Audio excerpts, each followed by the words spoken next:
overlap it a little bit. Bring it down. Start bringing it down, because you'll end up with everything on the top if you keep in the same spot. So just kind of bring it down and let it. And since you've put the white chocolate on there, if you have a gap or so, it's not a big problem. Okay. So you just go round and round the mulberry bush a couple times. Just start building. If you see an empty space, just stick it in there. So, and every now and again you want to just push it down. But like I said, if you're holding this in your hand, like I was trying to do the first time I did it, you end up distorting and it just becomes one big scale on the wherever you've been holding it, because modeling chocolate does get warm pretty quickly. So, okay, so we're just going to go around and we're going to do all 3 of our eggs.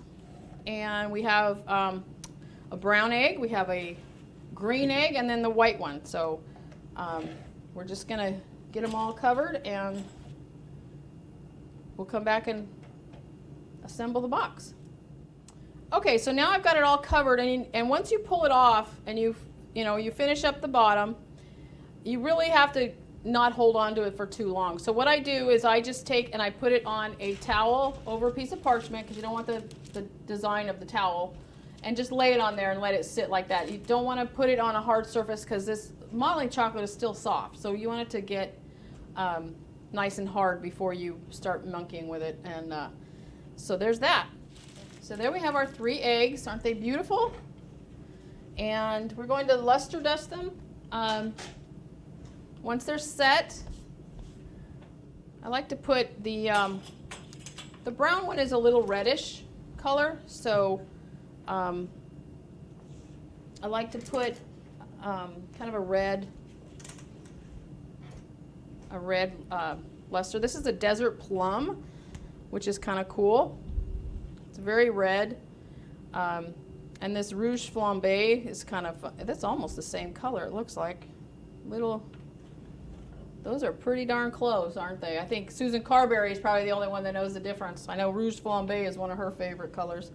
So anyhow, okay, well then we just take and you're just going to give it a nice sheen. Now see how it was, this is where it was sitting, so it's a little flat. So just use that as the bottom, it's fine. Okay. Just make it kind of red. This dragon was kind of a reddish color. Luster dust makes everything better. Super pearl, all those fun colors.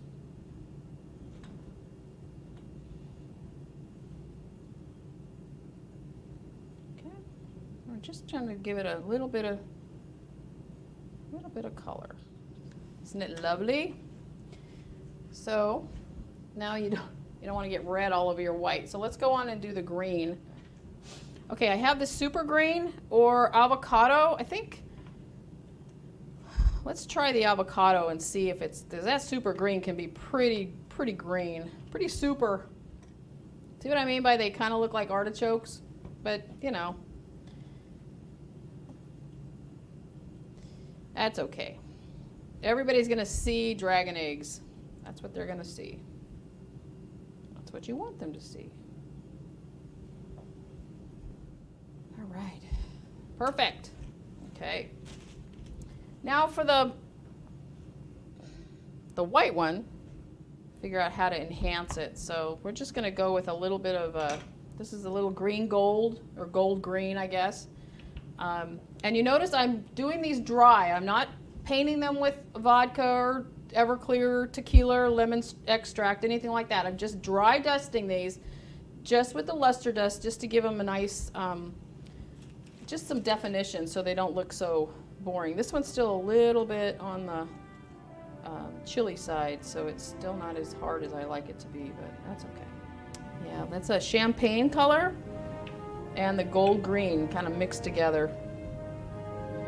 Just adds a little bit of dimension to your piece here.